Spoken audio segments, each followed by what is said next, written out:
Welcome to me TV news. జిల్లా BRS party కార్యాలయాన్ని ఈ నెల 11న కూలగొట్టాలని మంత్రి కోమటిరెడ్డి అధికారులను ఆదేశించడంపై నల్గొండ మాజీ శాసనసభ్యులు కంచర్ల భూపాల్రెడ్డి తీవ్రంగా ఖండించారు.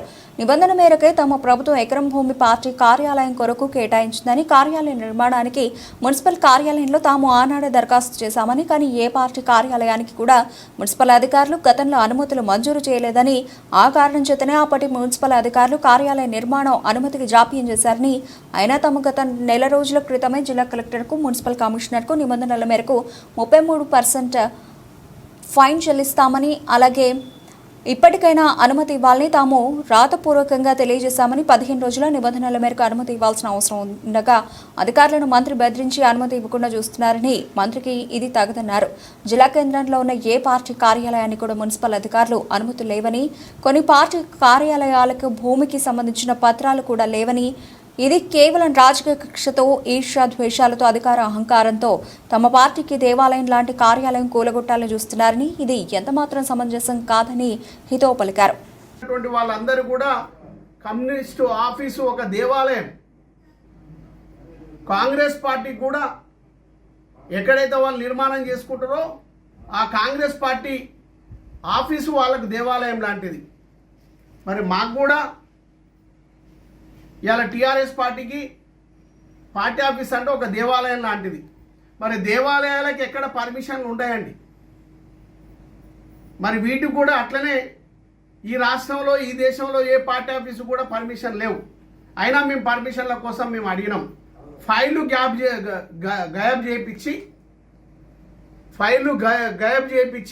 ఇలా పార్టీ ఆఫీసును కూల్చడానికి ప్రయత్నం చేస్తూ ఉన్నాం. కానీ కరెక్ట్ కాదు. ఆల్రెడీ మేము టీఎస్ ప్రకారం టీఎస్పీ పాస్లో కూడా అప్లై చేసుకున్నాం. మేము నిబంధనలో టీఎస్పీ పాస్ను నుడా చట్టంలో సెక్షన్ 46లో ఉన్నది. ఏవైతే బిల్డింగ్ నిర్మాణం చేసుకున్నామో పర్మిషన్స్ ఏ కారణం చేత ఇవ్వకుండా అలాంటి నిర్మాణాల కోసం, పర్మిషన్ కోసం 33% ఫైన్ తోటి నిర్మాణం చేసుకుంటామంటే దాన్ని పర్మిషన్ కోసం ఇవ్వచ్చు. దాని ప్రకారం కూడా టీఎస్బీ పాస్లో మేము అప్లై చేసుకున్నాం నెల కింద. దాని ప్రకారం ఇవ్వచ్చు. అధికారులని ఇబ్బంది పెడుతూ, అధికారులని డిస్టర్బ్ చేస్తూ, అధికారులని మరి వాళ్ళ నిబంధనల ప్రకారం పనులు చేయకుండా మేము అటు కమిషనర్ గారిని కోరినాం, కలెక్టర్ని కూడా కోరినాం. టీఎస్బీ పాస్లో అప్లై చేసుకున్నాము. నుడా చట్టం ప్రకారం మాకు పర్మిషన్ ఇవ్వమని కూడా అడిగినాం. అవసరమైతే పర్మిషన్ ఇవ్వండి, కానీ ఊకే కూలగొడతాం అనేది కరెక్ట్. ఇది నుడా కిందకి వస్తుంది, అర్బన్ డెవలప్మెంట్ కిందకి వస్తుంది. అందులో ఉన్నటువంటి చట్టం ప్రకారం సెక్షన్ 46 ప్రకారం మరి ఏవైతే నిర్మాణం చేసుకురో వాటికి 33% పెనాల్టీ తోటి మరి పర్మిషన్ ఇవ్వాలనేది మరి చట్టం ఉంది. ఆ చట్టం ప్రకారం కూడా మేము టీఎస్బీ పాస్లో అప్లై చేసుకున్నాం. గత నెల 3వ తారీఖు నాడు చేసుకున్నాం. మరి వాటి మీద కూడా పదే కమిషనర్ గారికి, కలెక్టర్ గారికి కూడా ఫోన్లు చేయడం జరిగింది. చేసిన క్రమంలో వాళ్ళు స్పందిస్తాము, పంపిస్తాము అని చెప్పి కూడా మరి 15 రోజులు 20 రోజుల తర్వాత ఆటోమేటిక్గా డీమ్డ్ పర్మిషను అఫీషియల్గానే మాకు వచ్చి ఉంటుంది. మరి ఇవాళకి నెల దాటిపోయినది. మళ్ళీ ఇవాళ పార్టీ ఆఫీసు కూలగొట్టాలని ఆయన కోమటిరెడ్డి వెంకరెడ్డి మరి మాట్లాడగానే నల్గొండకు రాగానే పార్టీ ఆఫీసు కూలగొట్టాలంటాడు. ఈ నల్గొండల అభివృద్ధి కోసం ఏమీ ఆలోచన చేయడు. ఈ నల్గొండ జిల్లాకు కావాల్సినటువంటి డబ్బులు ఏం తీసుకురాడు. ఈ నల్గొండ నియోజకవర్గానికి, పట్టణానికి కావాల్సినటువంటి డబ్బులు ఏం తీసుకురాడు.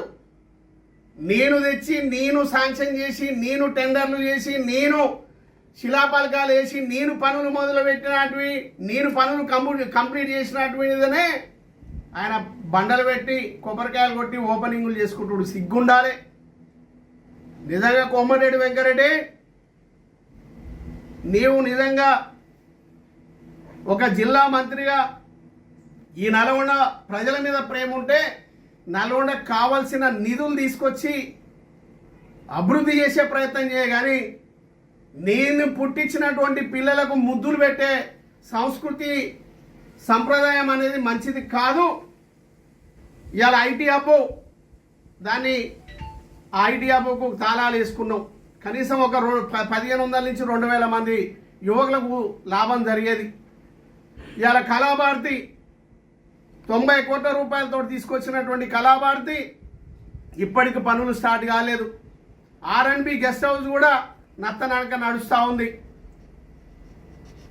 గొల్లగూడ నుంచి సుభాష్ చంద్రబోస్ దగ్గరికి రోడ్డు అక్కడే ఆగిపోయింది.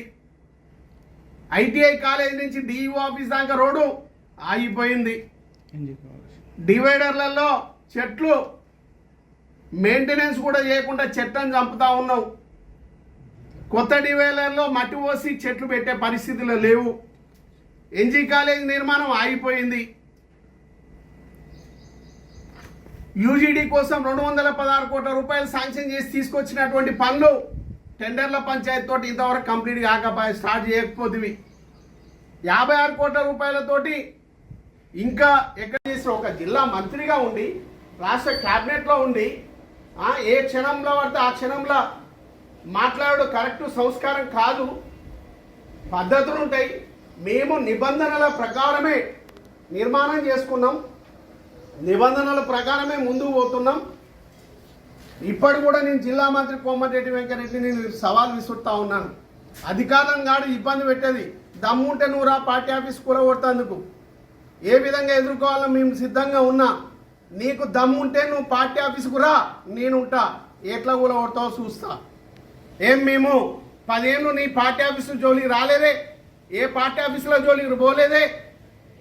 నీ అనుచరులు నీకు సంబంధించినటువంటి చెర్లపల్లిలో FTLకు సంబంధించినటువంటి ల్యాండ్ని కబ్జా చేసుకొని వెంచర్ చేసుకొని విల్లాలు కట్టుకున్నారే. ఇట్లా నీకు సంబంధించినటువంటి చాలా ఏరియాలలో కాంగ్రెస్ పార్టీ ఆఫీసును కూలగొట్టడానికి ప్రయత్నం చేస్తున్నాడు. మరి ఆయన 99లో ఎమ్మెల్యే అయింది కదా, 4 సార్లు ఎమ్మెల్యేగా ఉండే, మంత్రిగా ఉండే. మరి ఆ జాగాలో ఎందుకు గవర్నమెంట్కి సంబంధించినటువంటి నిర్మాణం చేయలే, ఎందుకు అభివృద్ధి చేయలే? ఆయన పీరియడ్లో ఏం డెవలప్ అయింది నల్గొండ ప్రజలకు తెలియదా? నేను వచ్చినాక కదా ఇవాళ నల్గొండ 1350 కోట్ల రూపాయలతో అభివృద్ధి జరుగుతుంది. ఆ అభివృద్ధితోటే కదా ఇవాళ మరి ముందుకు పోతున్నది. నేను పనులు కంప్లీట్ చేసి పనులు స్టార్ట్ చేసినటువంటి దాని దగ్గర పోయి మరి సిగ్నల్స్ ఓపెన్ చేయడం కోసం ఓ బండ పెట్టుకున్నాడు, తర్వాత డివైడర్ ఓపెన్ చేసినందుకు ఓ బండ పెట్టుకున్నాడు, లేకపోతే ఇంకో కార్యక్రమాన్ని బండ పెట్టుకున్నాడు, కొబ్బరికాయలు కొట్టుడు. జీవా దమ్ముంటే నువ్వు జిల్లా మంత్రిగా రాష్ట్ర ముఖ్యమంత్రి దగ్గర అనుకునే వ్యక్తివి. నేను ఒక ఎమ్మెల్యేగా 1350 కోట్ల రూపాయలు తెచ్చి ఈ నల్గొండ 20-25 సంవత్సరాలు నువ్వు ట్యాంకుల కోసం 12 ట్యాంకుల కోసం పైప్ లైన్ కోసం 56 కోట్ల రూపాయలు శాంక్షన్ చేయించిన ఈ టెండర్ కూడా అయినటువంటి దాన్ని మరి దాన్ని స్టార్ట్ చేయలేక దాన్ని అట్టనే వదిలేసిన కమిషన్ల కోసం. మరి అదేవిధంగా 234 కోట్ల రూపాయలతోటి పానగలు రిజర్వాయర్ కానీ, మరి అదేవిధంగా ఒల్లవరావు చెరువు కానీ, కళాభారతి కానీ, మరి ఇవన్నిటికి సంబంధించినటువంటి 234 కోట్ల రూపాయల డబ్బులని క్యాన్సిల్ చేయించి మరి ఇంతవరకు కూడా మరి దాన్ని నిర్లక్ష్యంగా వదిలేస్తే క్యాన్సిల్ అయిపోయినటువంటి పరిస్థితి. నేను తెచ్చినవి కూడా చేయలేనటువంటి పరిస్థితి. సిగ్నల్ సిస్టము ఆల్రెడీ నేను స్టార్ట్ చేయించి దానికి కూడా ఆయన ఒక కార్యక్రమం తీసుకొని దాన్ని ప్రారంభం చేస్తానికి వచ్చిండు సిగ్గులేనోడు మంత్రి. అరే జిల్లా మంత్రి అంటే వచ్చిందంటే 100 కోట్లు 200 కోట్లు 300 కోట్ల పనులు జరిగేదానికి ప్రారంభాలకో లేకపోతే శంకుస్థాపనకు రావాలి. అరే నేను కంప్లీట్ చేసిన దాని మీద పోయి కొబ్బరికాయలు కొట్టి లైటింగ్గా సెంటర్ లైటింగ్ కోసము కొబ్బరికాయ కొట్టాలన్నా, లేకపోతే సిగ్నల్స్ కోసము బండ ఓపెన్ చేయాలన్నా, చేసిన పనులని కంప్లీట్ చేసిన పనులకు బండలు పెట్టుకుంటా సిగ్గు లేకుండా తిరుగుతున్నటువంటి సంబంధాన్ని గుర్తు చేస్తున్నా.